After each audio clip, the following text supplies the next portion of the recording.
Olá, você que nos acompanha pela TV Pantanal, no site nossarepublica.com.br e no YouTube.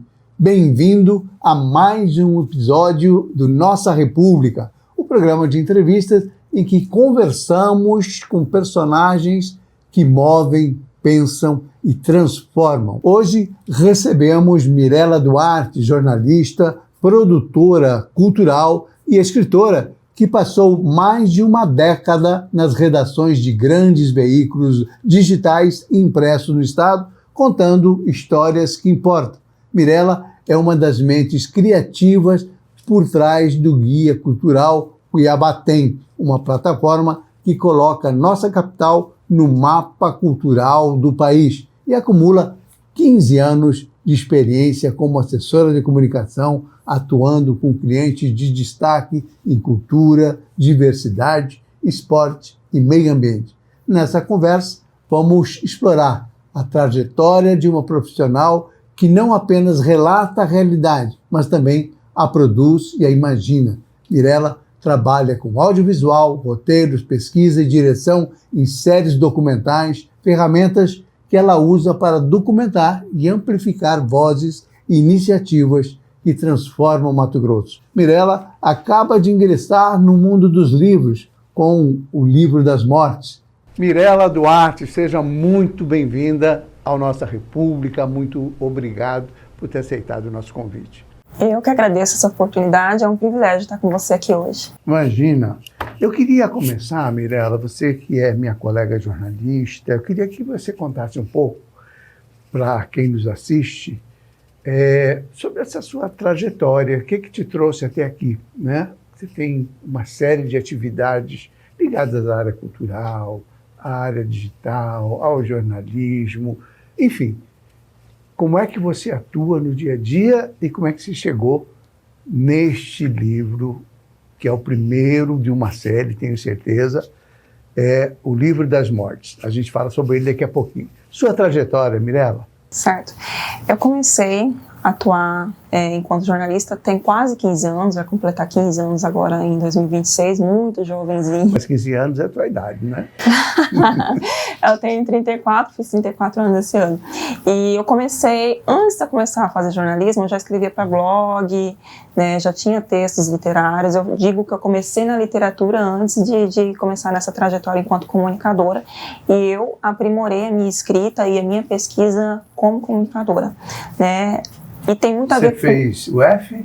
Não, eu fiz o NIC, né? Isso, eu estudei o NIC e aí continuei o processo da escrita dos textos literários e fui para o jornalismo cultural literário, obviamente, né? Porque eu já gostava muito. Eu falei assim, eu posso até testar outras coisas, vou aprender muito com esses processos, mas tinha uma força muito grande na minha vida. Minha mãe, professora de literatura, pessoas da música, outras pessoas que eu sempre me conectei, então esse universo sempre me chamou muita atenção. Você sempre teve um vínculo muito forte com alguns artistas plásticos, já em decorrência da profissão, de entrevistas, ou desse gosto pelas artes, como é que é isso? Sim, eu já fazia aula de pintura, já tinha um pequeno ateliê, já com 15, 16 anos eu achava que eu seria estilista ou artista visual, era realmente o que eu imaginava para minha vida. Não fugiu muito disso também, né? E aí eu performei uma mudança ali, não, realmente, nossa jornalista é uma pessoa muito séria.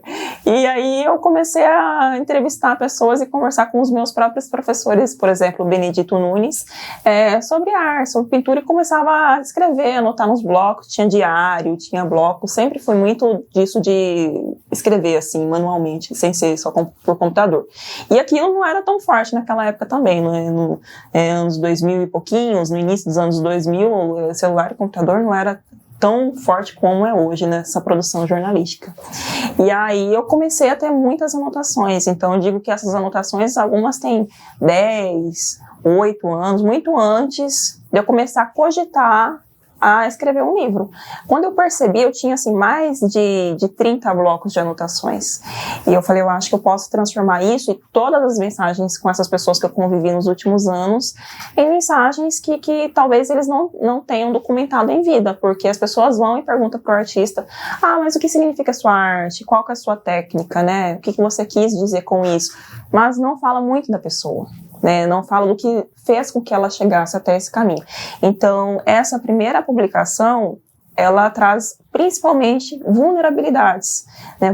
Vulnerabilidades, pessoas que passaram por um processo de doença terminal, pessoas que eram extremamente tímidas, inseguras, ou então eram tão transgressoras que elas não eram tão bem aceitas na sociedade ou pela família, né? E elas não compartilhavam isso com todo mundo, não era todo jornalista que chegava até lá e elas, vou abrir meu coração, né? O que eu fazia para eu conseguir esses depoimentos. O lado humano das pessoas, você buscar cativar a confiança, né, para que as pessoas se abram, é um talento isso, importante no jornalismo, viu?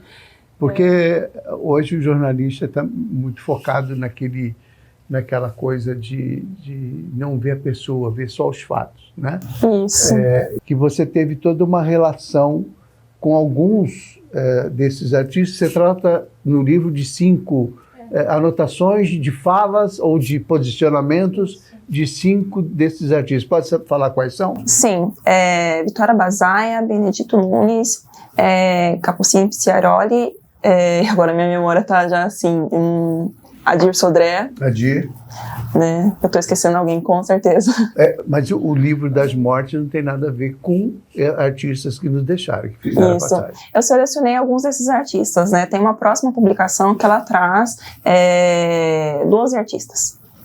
Você tem outras anotações, outras entrevistas, outras conversas no sentido mais íntimo com as pessoas. Isso. O que eu fiz na dinâmica desse livro? Eu trouxe para dentro desse livro os contos e as crônicas inspiradas nesses diálogos, né? Nesse próximo livro, que ainda não foi publicado, que vai sair agora em 2026, eu vou trazer cartas, fotos, bastidores, explicando um pouco da arte, da inspiração de cada um deles e documentando um pouco do que desde os anos 70, a Regina Pena, que era quem estava esquecendo. Que então são algumas histórias que eu contribuí, né? E eu quero trazer um aspecto histórico mesmo de registro, porque eu acho que essas pessoas merecem essa contribuição, porque o legado delas atravessa a arte, o que elas deixaram enquanto obra. A vida delas é muito simbólica no sentido da gente sentir o que essas pessoas passaram para que a gente tenha essa documentação, que a gente tenha obras físicas hoje. Então, assim, o ser humano vem antes. Então, quando eu trago vulnerabilidades humanas, eu mostro que essas pessoas passaram por muita coisa para elas conseguirem chegar na parte bonita, na parte maravilhosa, que é a inspiração. O que vem antes da inspiração? Vem a dor, o sofrimento, o choro, a doença, a pobreza, a homofobia. Então, assim, coisas que eles não falavam sempre em público, porque não tinham liberdade para falar isso mesmo, né?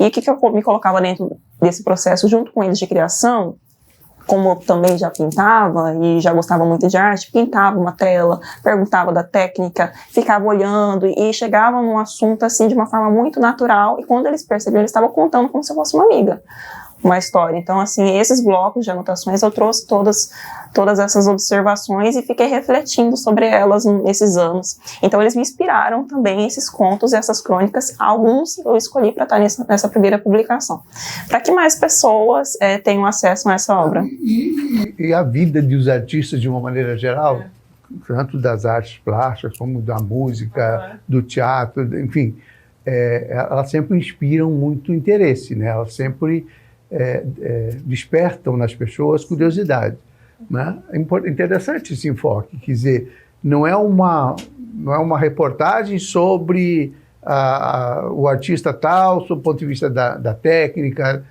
enfim, na verdade é uma conversa mesmo. É uma conversa. Né? Que você acaba captando coisas que vão além da informação. Isso. É que eles trazem sempre também isso que você disse, a inspiração está na tela. A inspiração ela modelou uma arte, ela costurou uma boneca, dependendo daquilo ali, ela traz a inspiração e pronto, está materializado. Então eu trago a inspiração da inspiração também nesse livro, né? Observando como essa pessoa é diferente, como ela se movimentava, como ela via o mundo, como ela mexia no barro, e isso, falei, nossa, isso aqui realmente é algo único no mundo, né? Então essas crônicas, elas são isso. Você falou uma coisa que me chamou a atenção, que é essa coisa da trajetória das pessoas, da construção de cada um, né? Das vivências de cada um, que resultam no momento presente, seja ele qual for, né? Da pessoa. Eu tenho um grande amigo, um querido amigo, uma pessoa maravilhosa, espiritualizada, um sacerdote de Umbanda que enfim, uma pessoa extremamente sensível, né? E ele costuma abrir todos os trabalhos, as giras que chamam na Umbanda, falando agradecendo, né? E entre os agradecimentos que me chama muita atenção é ele falar que agradece a todos os congás que os trouxeram até aquele ponto, né? Quer dizer, uma referência e uma reverência, né? Às vivências diversas que ele teve ao longo da vida e que é importante para cada um de nós, né? Quer dizer, de uma certa forma, se reconhecer, né? Porque todo mundo já fala que a gente é fruto do meio, mas eu acho que a gente é fruto das nossas vivências, das nossas experiências, para o bem ou para o mal, né? Tudo acaba, todo resultado vem dessa somatória, não é isso? Perfeito. Você percebe isso no livro, nessa atividade de desenvolver a escrita, a literatura? Perfeito. Porque aí é uma mistura de literatura com reportagem, né? Mistura. Não tem como, né? Eu bebi bem e bebo ainda bastante dessas duas fontes. Eu acho que a partir do momento que a gente alcança uma informação, a gente acaba transformando ela pela nossa própria vivência, né? Você sabe disso muito bem, mas assim, eu sinto que elas me transformaram mesmo enquanto ser humano. Então, assim, eu sempre trago muitas referências de outros livros, outras culturas para os meus textos, sempre tentando mostrar o quanto a nossa cultura não perde para nenhuma outra, né? O que a gente vive aqui. Mato Grosso é riquíssimo, né? Muito. Houve uma época, eu estou aqui mais ou menos uns quase 40 anos, se não for 40 anos, 40 anos, cheguei em 85.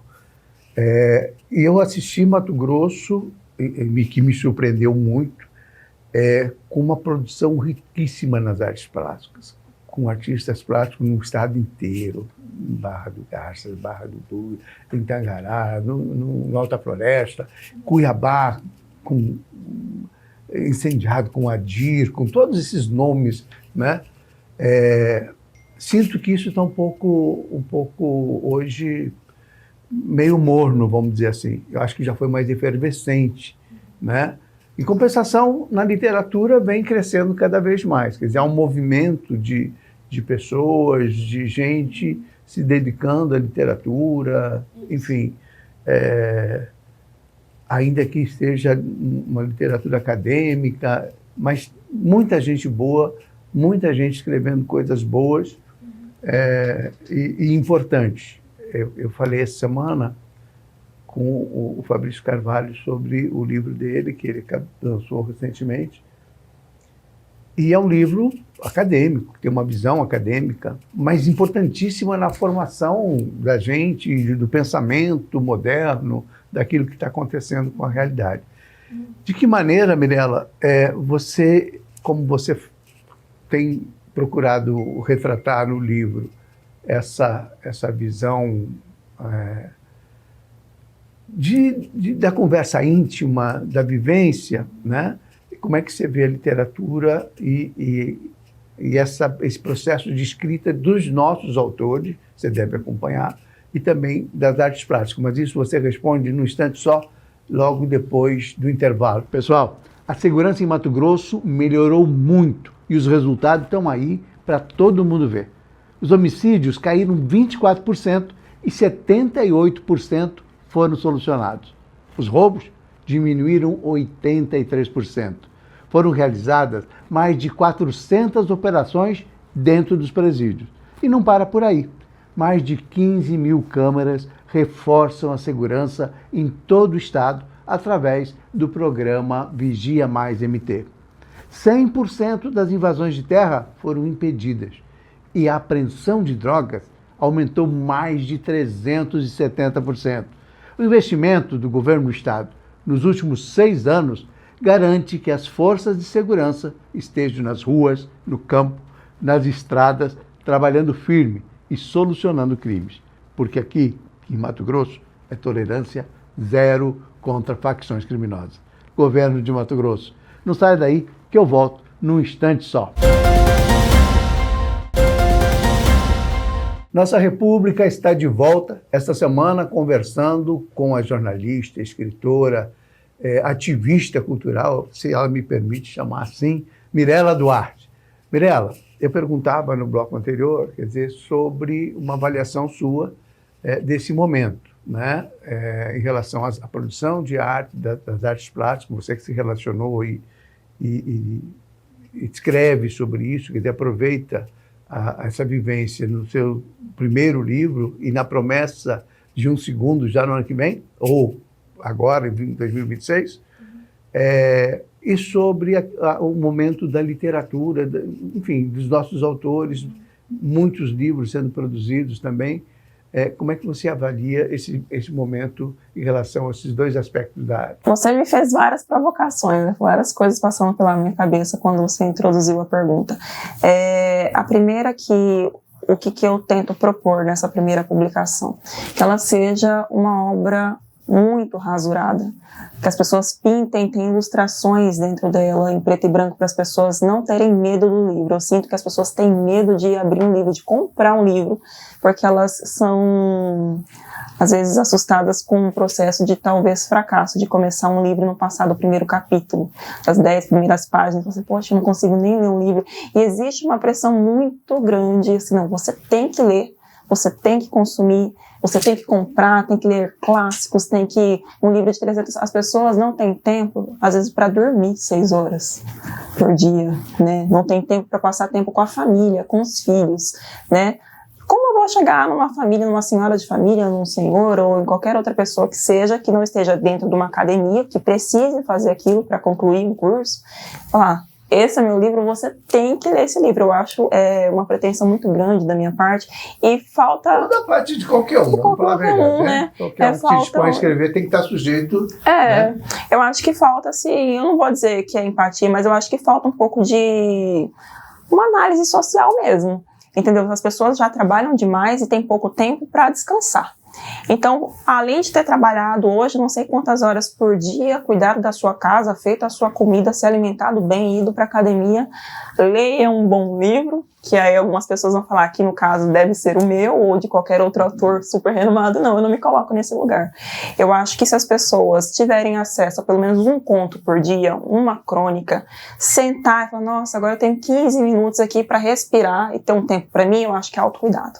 A pessoa ter um momento da vida dela que ela vai separar, e isso é um exercício. Hoje é 15 minutos, meia hora, daqui a um tempo vai ser um dia todo, uma tarde, eu não sei. Essa pessoa vai administrar como for confortável e possível dentro da realidade dela. Mas o que eu trago é um livro de poucas páginas para realmente as pessoas se provocarem e pensar. E algumas pessoas compraram um livro falando isso. Esse eu vou comprar porque ele é muito fininho, eu acho que eu consigo ler. Ela não teve medo de comprar o meu livro. Ufa, passei a primeira barreira. É uma estratégia interessante, porque de fato é isso, né? Essa realidade é tão forte que até aplicativos que você não lê, você ouve os livros, né? Então pega um livro de 300 páginas, transforma em 10, 12 minutos e você lê uma síntese da história, né? Um resumir, para atender a essas necessidades da falta de tempo, oriunda da falta de tempo, da vida agitada que todo mundo leva, né?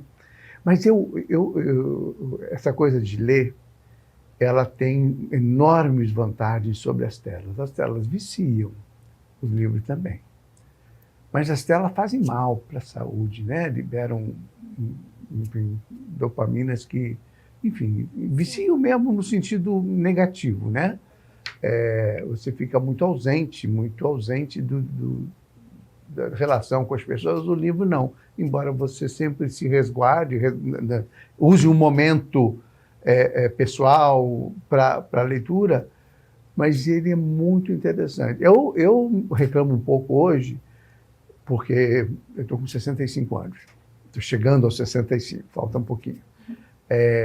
Mas e aí já tem um pouco de dificuldade, a visão atrapalha um pouco, você cansa mais para ler, demoro mais para ler, né, um livro mais longo, mas acho que é fundamental. É um momento de muita... Enfim, é um momento que você consegue colocar a sua mente concentrada numa... Se a história for boa, então, maravilhoso, né? Eu acho que a leitura é uma coisa que vale a pena, apesar dessa pressão. Mas eu acho que a estratégia sua foi boa. Isso. Eu falo que é também essa introdução porque é quase um resgate, né? Ainda se lê muito pouco. Do jeito que você está falando do livro, no sentido de histórias, conversas mais íntimas com essas pessoas, desperta uma curiosidade enorme. Né? Quem não gosta de uma fofoquinha? Né? Isso. Eu espero sim, que esse livro te leve para o próximo, porque a ideia é te pescar e para o próximo, e daqui a pouco, não, eu já li todos os livros da Mirella. Então, essa questão que a gente estava conversando de ser uma estratégia mesmo, né? Porque eu vou lançar em um curto período o próximo, então, assim, nem terminei o primeiro, isso não vai acontecer, né? Então, é um teaser. É um teaser. As pessoas, normalmente as pessoas que já fazem uma leitura, já tem um período para isso, elas vão ler isso em menos de uma semana, em 2 dias. Um dia teve gente que sentou no lançamento, durante as 3 horas do lançamento, que são leitoras assíduas, leu tudo. Né? Então, assim, a minha provocação é a seguinte, é que as pessoas que ainda não têm esse contato, que não alcançam o livro, que não compram o livro, que não se colocam dentro dessa dinâmica, também seja meu público.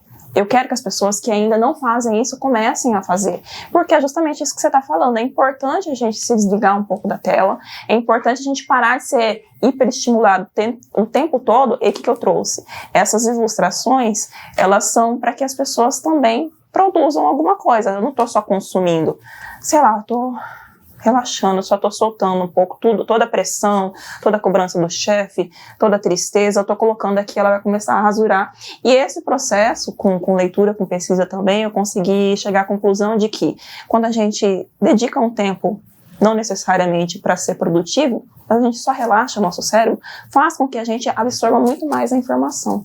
Né? Então, esses artistas, inclusive, que é o ponto que eu queria de conexão com quem vai estar pintando esse livro, com canetinha, com tinta guache, com o que quiser, é que elas vão se conectar ao que movia essas pessoas a produzirem arte também, pintando.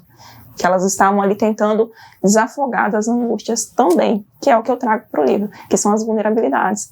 Né? Então, assim, as pessoas se conectam um pouco na leitura, peraí, deixa eu pensar um pouco, isso foi pesado, isso foi forte, aí ela começa a pintar, tem um espaço que eu chamo de espaço de silêncio, vamos respeitar aqui a reflexão, 1, 2, 3 páginas, outro conto, outra crônica, e aí quando ela vê, já acabou o livro. Aí espero que fique curiosa pro próximo.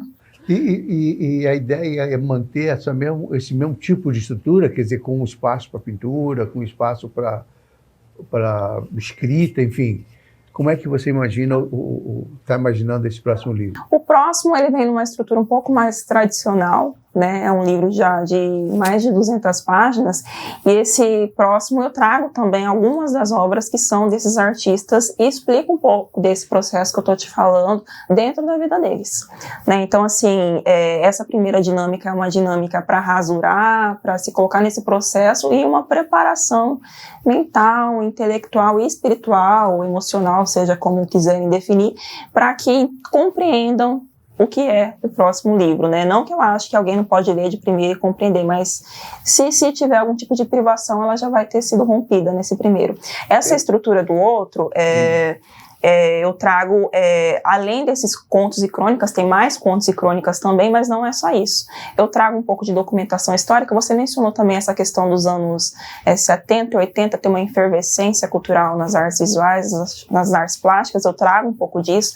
Esses artistas, por exemplo, a Regina Pena, Benedito Nunes e o Adir, são pessoas que sempre bateram muito nessa tecla, que esse momento foi um momento marcante, um divisor de água na vida deles, e que no fim da vida, ou alguns não sabiam que iam morrer também, que estava perto da morte, disseram, eu lembro, a Regina Pena falou assim, nossa, eu lembro que sempre eu sentava e ficava olhando aquelas lavadeiras, todas as vezes que eu fecho os olhos, que eu tô dentro, acamada dentro dessa casa de repouso, né, que foi onde eu entrevistei ela pela última vez, desse dia, é meu lugar de paz, é meu paraíso, porque ela via aquelas cores, elas batendo a toalha na pedra, lavando, e era como se o espírito dela vagasse até aqueles anos que ela começava a pintar. Então, assim, a memória dessas pessoas, ela não respeitava, hoje é 2025, daqui 10 anos atrás, daqui 20 anos, não sei, elas viajavam no tempo como uma cápsula mesmo. Agora eu vou pintar porque eu vou lembrar daquele momento.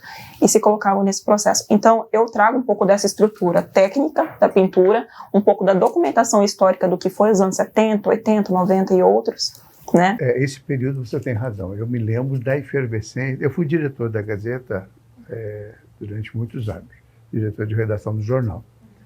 E uma das coisas importantes que o Grupo Gazeta fez foi instituir uma galeria no saguão do prédio do jornal, né? Uma galeria que a gente promovia exposições sistemáticas, reiteradas, periódicas, enfim, de artistas locais e que sempre faziam muito sucesso, né?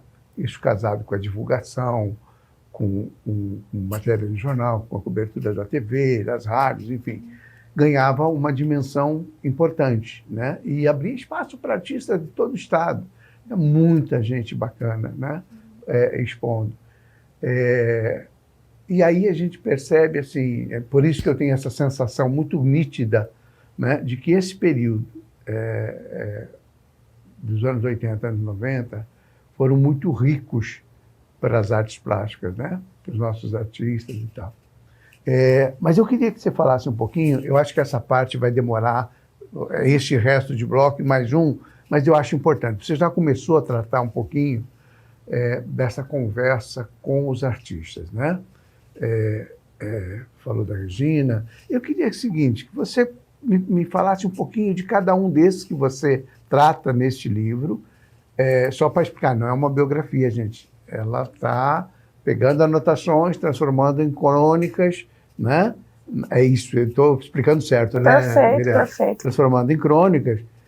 E o próximo livro já é um pouco mais biográfico ou não? É um pouco mais biográfico, não chega a ser realmente uma estrutura perfeita de biografia, mas biografia. você fala sobre a vida deles ou mais sobre percepção, sentimento? Eu tenho um cuidado, você me chamou de ativista também cultural e eu gostei dessa definição, porque todos os trabalhos que eu desenvolvi até hoje, acredito que a maior parte dos seus também, de outros jornalistas aqui, é documentar o que acontece em Mato Grosso. Eu acho que muita gente não reconhece a importância que a gente tem no cenário político, de produção, de indústria, de arte, seja o que for, porque essa documentação ela é muito escassa às vezes. O que é que as pessoas têm acesso?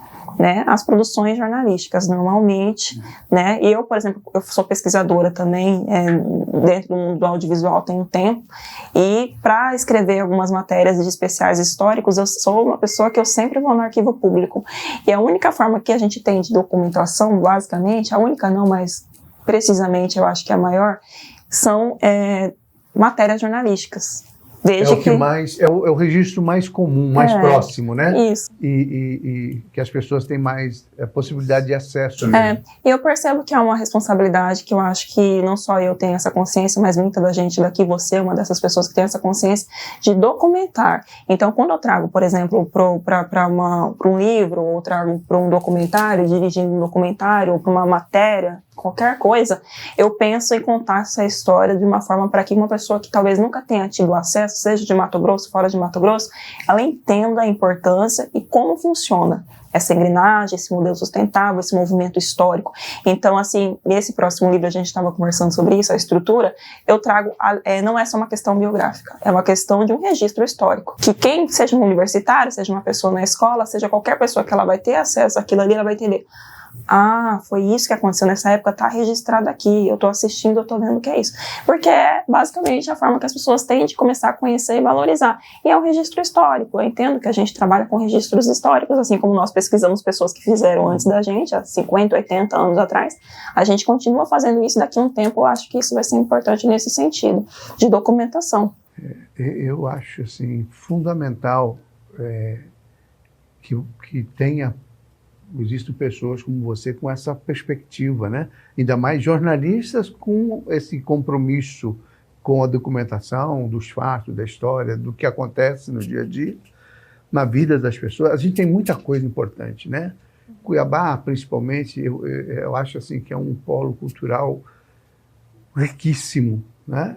Mato Grosso como um todo, mas Cuiabá é um negócio fora da casinha, né? Embora em outras capitais talvez a cultura seja melhor estruturada, como uma infraestrutura, um investimento público, né? Em museus, em exposições, enfim, com incentivo, com um fomento forte para tudo isso, mas Cuiabá tem essa riqueza, né? A riqueza ribeirinha do Siririco-Duru, que está lá na dança, correndo o mundo, né? Quer dizer, sai aqui da beira do rio e corre o mundo. A pintura é um negócio extraordinário, né? De Irigaray, etc.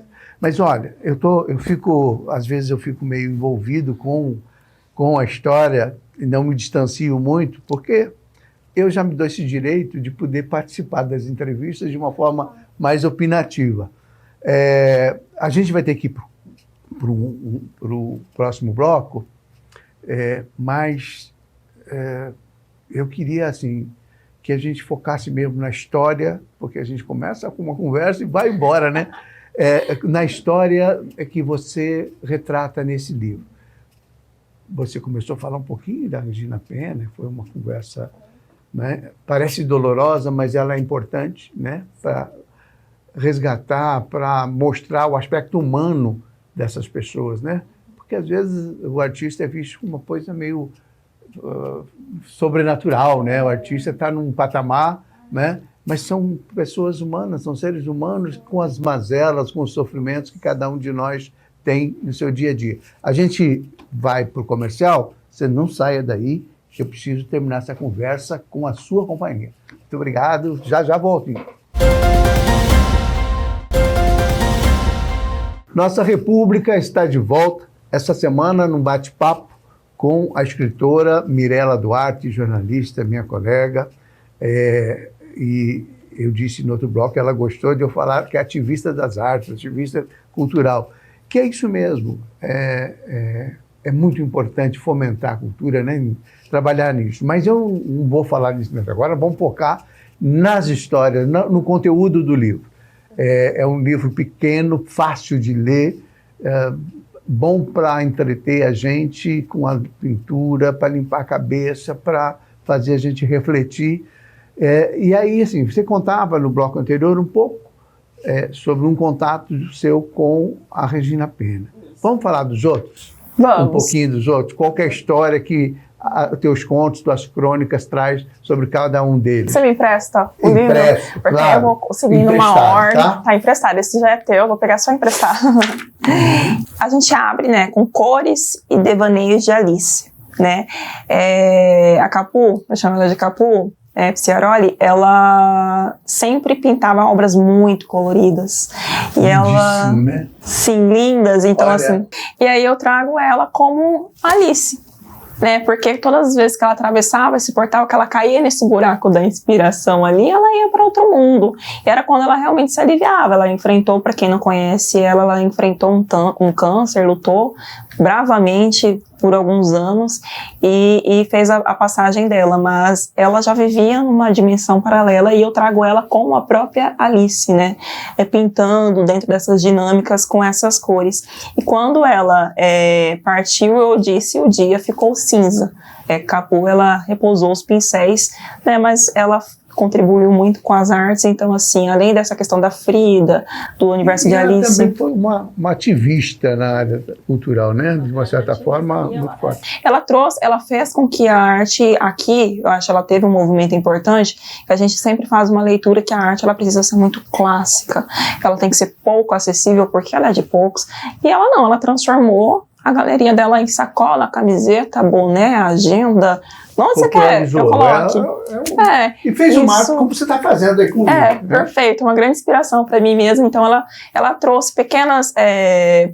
vamos vender no preço de gravura menor, vamos fazer várias exposições. Então, ela inspirou para que outros artistas também começassem a ter mais coragem, uma liberdade de exercer a arte é pop. A arte para todo mundo, por que não? Porque se ela é maravilhosa, todo mundo pode contemplar, né? E aí eu trago uma dinâmica de colocar rosas vermelhas ou rosas brancas, porque dentro do universo de Alice, no País das Maravilhas, a gente trabalha esse contraste. O que é bom, o que é ruim, o que é mágoa, o que é alguém que é impecável. Então, entre o branco e o vermelho. O branco e o vermelho eu trago esse contraste das emoções, né? Agora eu sou bem vista, agora não. O que eu faço que é aceito pela sociedade? Quem vai gostar de mim? Eu sou a vilã ou sou a mocinha? Então eu trago essa dinâmica em formato de crônica.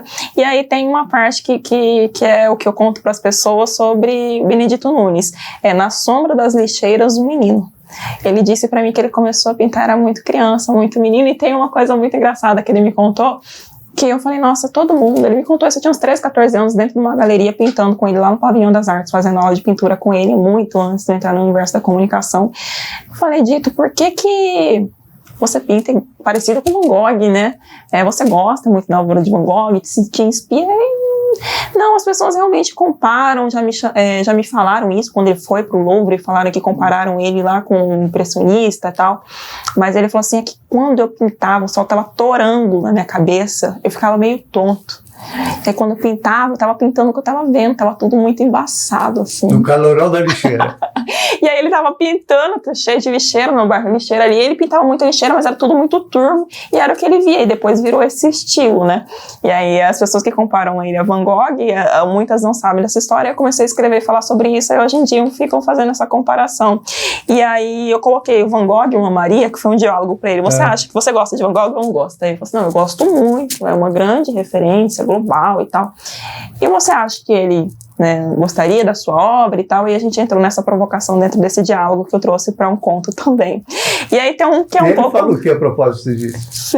Ele gosta de Van Gogh, mas eu tenho que deixar um pouquinho de surpresa para ler, para você ler, talvez tá curioso, né? Tá certo. E tem um que é bem interessante, que é a Suruba das Flores. Né? Você já deve imaginar com quem eu tive esse diálogo. A Di, provavelmente. Com certeza.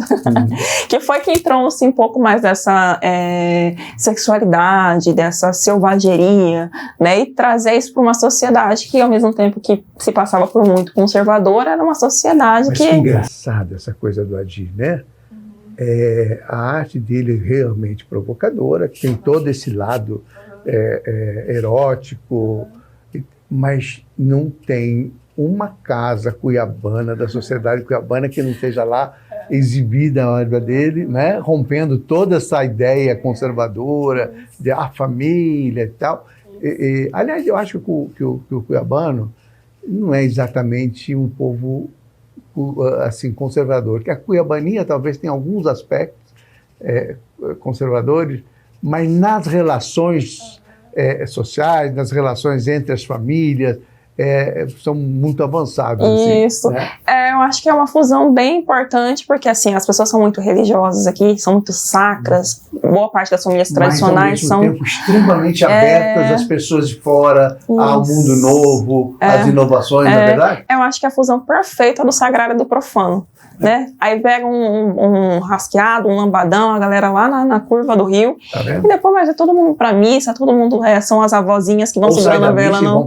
E vão, né? E se mistura, nossa cultura sempre foi isso. Então, isso que você disse, nossa, tem muito pudor assim, são pessoas muito católicas, muito da procissão, mas ao mesmo tempo tem um mural, e ele foi um dos maiores muralistas que a gente teve, com aqueles falos enormes. Então assim, a gente falou sobre isso, parece que é uma suruba isso aqui, é a Suruba das Flores. E aí ele defendia muito esse contexto, assim, a natureza é promíscua, nós somos selvagens, né? Então assim, ele retratar aquilo na obra e as pessoas irem absorvendo aquilo com o tempo, eu achei isso muito genial da parte dele, então eu quis documentar dessa forma. E também um último capítulo sobre ele que me inspirou foi um romântico, um semântico. né? Então ele trazia sempre essa dualidade de uma forma muito bonita, muito colorida, que eu acho que imprimiu para mim E essa dualidade nas obras também, homem e mulher, muito presente, né? Positivo, negativo, essas coisas. E isso são o que a gente tinha dito antes da rosa branca e da rosa vermelha, ao contraste, e que você já comentou em um outro momento, assim, nós somos seres iluminados, somos seres que temos ideias ótimas, geniais o tempo todo, mas às vezes a gente também é um pouco mais obscuro, é retraído, e isso faz parte de um contexto, né? Então o contraste ele existe porque tem a sombra e tem a luz, um existe para o outro, né? Aliás, sombra e luz é princípio básico, né, da pintura, não é isso? Perfeito, ótimo. Você também é um artista, tenho certeza que você está trazendo observações. Eu sou um generalista. Jornalista faz isso, entendeu? Perfeito. E aí eu volto para Regina Pena, que eu entrevistei ela dentro de uma casa de repouso pela última vez, e eu acho que foi uma das entrevistas mais impactantes que tivemos, os diálogos que ela era proibida de filmar dentro daquele quartinho, que era um quarto menor que um estúdio, menor que o estúdio que a gente está gravando hoje, e que ela falava assim, fecha as janelas, fecha a janelinha ali do banheiro, fecha ali que tem um doido que abre toda hora, preciso fumar. Aí ela fumava, e eu não sou fumante, nunca fui, e ficava intoxicada com aquela fumaça, mas eu tinha que ouvir o que ela estava me dizendo. E aí eu fiz uma das perguntas que eu fiz para ela, que tinha várias pessoas davam presentes para ela porque ela estava acamada e comparavam ela com Frida Kahlo. Aí eu falava para ela, mas você gosta dessa comparação? O que você acha? Assim como eu falava com o Benedito sobre Van Gogh, porque também você gosta, tal. Os artistas são sempre comparados, mas o que você acha disso, né? Ela falou que tudo bem que ela respeitava Frida, mas Frida Kahlo era triste. Eu sou alegre. Mesmo na cama, ela lembrava sempre, e aquilo dava vida para ela, para as obras, porque ela sempre lembrava dos momentos que eu disse, como das lavadeiras e outras obras que ela trouxe, que ela era um ser humano que ela não vivia em depressão, ela teve fases, como eu disse agora, do contraste, mas que ela sempre se considerou uma mulher muito alegre, muito vívida, muito das baladas, das noites, então assim, ela trazia essa dinâmica para as obras dela. E aí eu trouxe isso do quarto, que eu falei que é um cigarro com a janela fechada aqui, dizendo de uma agonia. Um negócio terrível, né? Pra mim, assim, meu corpo físico tava assim, mas eu tava ali junto com aquela fumaça dela, entrando na inspiração dela, assim.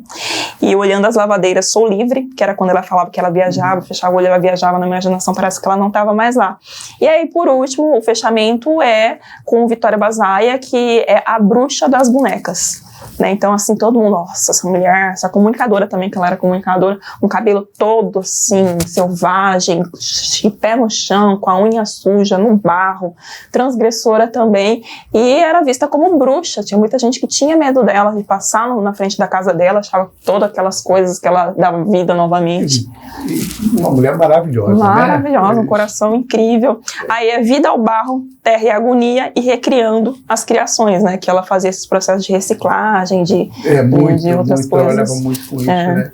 Esses contos, essas crônicas, elas estão presentes nesse livro. Tem outras que vão vir depois, mas isso aqui é uma isca para a próxima obra. Olha, maravilhoso.